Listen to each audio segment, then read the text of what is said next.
Dalam edukasi kali ini, kita akan mempelajari mengenai apa itu trading online, produk-produk dalam trading, dan mekanisme trading. Yang pertama, kita akan mempelajari apa itu trading online. Trading online merupakan suatu sistem perdagangan yang dilakukan secara online melalui suatu perangkat dengan menggunakan internet.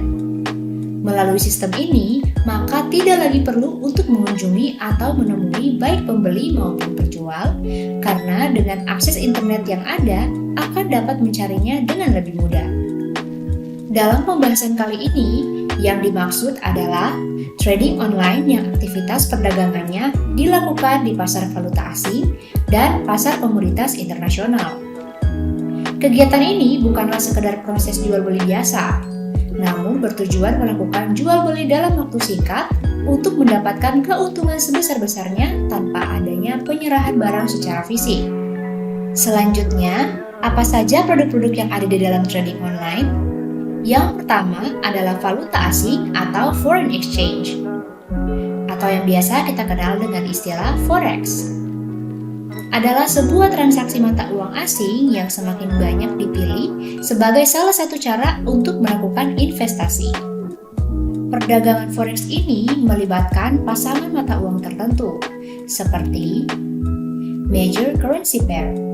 Pasangan mata uang mayor terdiri atas mata uang yang paling banyak diperdagangkan secara global ketika ditransaksikan bersama. Istilah currency pair ini merujuk pada pasangan-pasangan mata uang yang paling memiliki likuiditas tertinggi. Oleh karena itu, tak heran jika sebagian besar volume perdagangan di pasar forex ditepati oleh pasangan mata uang mayor. Yang termasuk pasangan mata uang mayor adalah yang pertama Euro USD, mata uang negara-negara zona Euro versus dolar Amerika Serikat. Yang kedua GBP USD, atau pound sterling Inggris versus dolar Amerika Serikat. Yang ketiga, AUD USD atau dolar Australia versus dolar Amerika Serikat. Minor currency pair. Pasangan mata uang minor melibatkan mata uang negara-negara di luar Inggris, zona Euro, Jepang, Swiss, Kanada, Australia, dan New Zealand yang berasal dari wilayah Asia, Amerika Latin, dan Afrika yang cukup jarang ditradingkan. Kelompok dari mata uang minor dibentuk oleh Dana Moneter Internasional atau International Monetary Fund. Sesuai namanya, pasangan mata uang ini langka diperdagangkan di pasar forex. Hal itu disebabkan oleh volatilitas tinggi dan spread-nya yang lebar. Contoh pasangan mata uang minor. Yang pertama, USD SGD atau dolar Amerika Serikat versus dolar Singapura. Yang kedua, USD HKD atau dolar Amerika Serikat versus dolar Hong Kong. Dan yang ketiga, USD CNY, dolar Amerika Serikat versus yuan China. Cross currency pair. Jenis-jenis currency pair cross tidak jauh berbeda dengan pasangan mata uang mayor. Hanya saja mereka tidak berpasangan dengan USD karena justru saling berpasangan satu sama lain. Contoh pasangan mata uang bersilangan. Yang pertama, Euro GBP. Yang kedua, Euro JPY. Dan yang ketiga, Euro CAD. Cryptocurrencies. Secara sederhana, cryptocurrency dapat dipahami sebagai sebuah mata uang digital. Berbeda dari mata uang konvensional, mata uang ini dapat dipakai untuk transaksi virtual atau yang berbasis jaringan internet. Untuk menjaga keamanannya, cryptocurrency akan dilindungi sandi-sandi yang cukup rumit. Lebih lanjut, mata uang digital ini bersifat desentralisasi. Artinya, tidak ada pihak yang menjadi perantara dalam suatu transaksi. Pembayaran yang dilakukan menggunakan mata uang digital berlangsung secara peer-to-peer, yaitu dari pengirim ke penerima. Meskipun demikian, seluruh transaksi yang dilakukan tetap tercatat dalam sistem yang ada pada jaringan cryptocurrency. Pencatatan ini dilakukan oleh penambang cryptocurrency dan akan mendapat komisi berupa uang digital yang dipakai. Contoh mata uang kripto. Yang pertama ada Bitcoin, yang kedua Ethereum, dan yang ketiga Dogecoin. Yang kedua, komoditi internasional. Pengertian komoditi. Pengertian komoditi bisa dijelaskan melalui ide dasar dari perdagangan komoditi.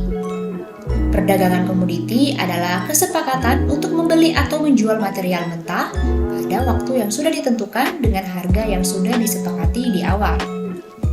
Ada banyak pasar komoditi di seluruh belahan dunia dengan berbagai barang untuk diperdagangkan. Barang tersebut biasanya memiliki standar khusus agar mudah diperdagangkan dalam aktivitas jual dan beli dalam frekuensi yang tinggi. Perdagangan ini menggunakan kontrak perdagangan komoditi yang sudah menetapkan jangka waktu untuk harga yang sudah ditentukan jauh-jauh hari demi barang yang akan dibeli. Praktek ini berfungsi untuk menghindari peningkatan harga. Penjual juga menjadi untung karena komoditas yang mereka jual sudah ada pembelinya dan menghindari penurunan harga yang sulit diprediksi.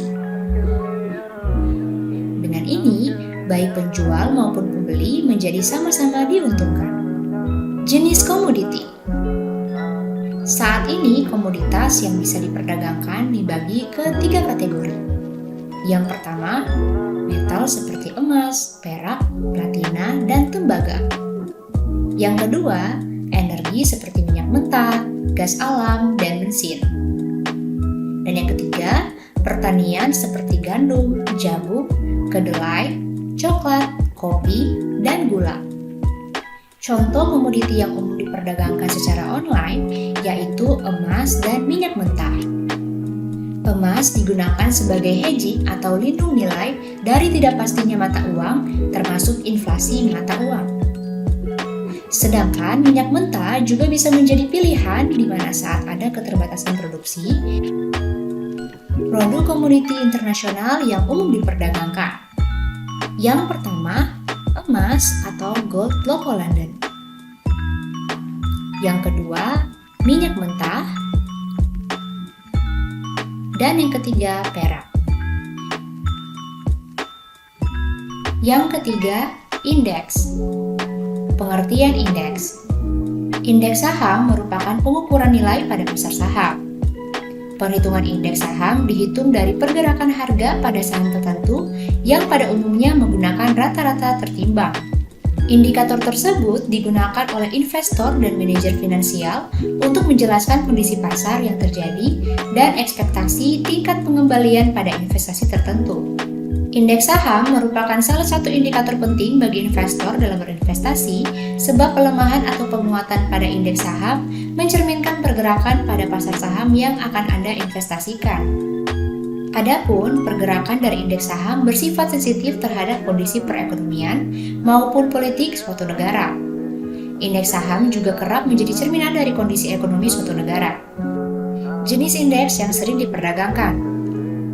Saat ini, indeks yang biasa diperdagangkan di MetaTrader 4 adalah dari Amerika ada Dow Jones, Nasdaq, dan S&P 500.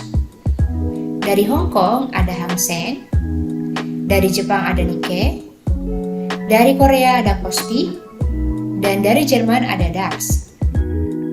Dan selanjutnya, kita perlu memahami bagaimana konsep dan cara kerja trading. Apakah Anda pernah menukarkan mata uang? Misalnya menukarkan rupiah dengan dolar Amerika, ataupun dengan mata uang asing lainnya.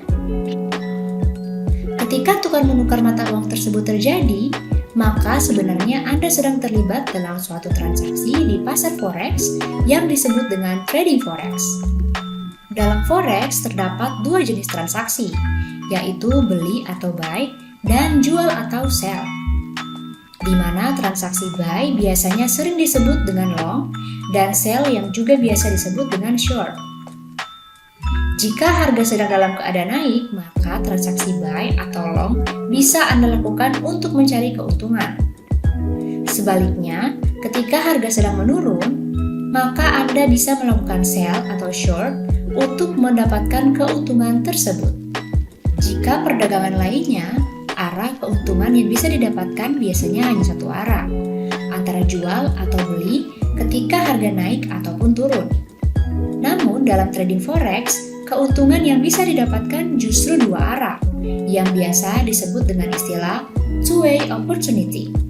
Artinya, Anda tetap bisa mencari dan mendapatkan peluang keuntungan di setiap kondisi yang terjadi di pasar forex, baik itu ketika harga naik ataupun turun. Cara kerja forex. Masih banyak pihak yang menganggap bahwa forex adalah hanya sebagai permainan atau bahkan judi. Hal ini tidak lain didasari oleh kegiatan forex yang dinilai mengandalkan keberuntungan serta sistem prediksi. Hal ini kurang tepat sebab forex juga memerlukan kecermatan dan berbagai perhitungan secara analisis. Peran broker. Pihak yang bermain forex biasa disebut trader, yang akan mengelola dan menjalankan transaksi yang dapat dilakukan sendiri maupun menggunakan jasa para broker kredibel. Broker dalam hal ini tak cuma berlaku sebagai perantara, tetapi juga penyedia fasilitas seperti sistem keamanan, rekening terpisah, sarana transaksi, dan sebagainya. Broker ini jugalah yang menjadi informan bagi para trader untuk melakukan analisis pasar. Fluktuasi nilai tukar mata uang. Perlu diketahui bahwa dalam pasar forex tidak ada pusat atau acuan nilai suatu mata uang. Dalam kata lain, tidak ada individu, lembaga, atau organisasi yang dapat menggerakkan pasar forex kecuali pihak tersebut memiliki dana yang sangat besar untuk menggerakkan harga pasar, walaupun pada akhirnya pengaruh yang diberikan tidak terlalu signifikan. Adapun transaksi pada pasar forex yang dapat terjadi karena adanya fluktuasi nilai tukar mata uang asing. Faktor penyebabnya pun beragam, seperti gejolak ekonomi di negara-negara besar, kondisi geopolitik, tingkat suku besar, dan sebagainya. Hal ini pun akan berujung pada konsep supply dan demand. Seperti contoh, ketika kondisi global membuat banyak orang membutuhkan dolar Amerika Serikat, maka nilai mata uang tersebut akan meningkat. Sebaliknya, terlalu banyak dolar Amerika Serikat yang beredar akan menurunkan nilai mata uang tersebut. Cara melakukan trading. Forex trading pada prinsipnya adalah pembelian simultan dari sebuah mata uang dan penjualan mata uang lainnya. Pasangan mata uang tersebut kemudian diperdagangkan secara bersamaan. Untuk selengkapnya, simak contoh berikut. Misal, Euro USD sama dengan 1.06998. Mata uang yang berada di sisi kiri, atau dalam hal ini euro, adalah mata uang dasar, dan mata uang di sisi lainnya disebut mata uang kutipan. Notasi di atas menunjukkan bahwa satu unit mata uang dasar senilai dengan 1.06998 mata uang kutipan, atau 1 euro sama dengan 1.06998 USD. Dengan begitu, kamu harus membayar sebesar 1.06998 USD jika ingin membeli 1 euro. Sebaliknya, jika ingin menjual 1 euro yang dimiliki, maka kamu akan mendapatkan 1.06998 USD. Terima kasih telah menyaksikan video edukasi kami.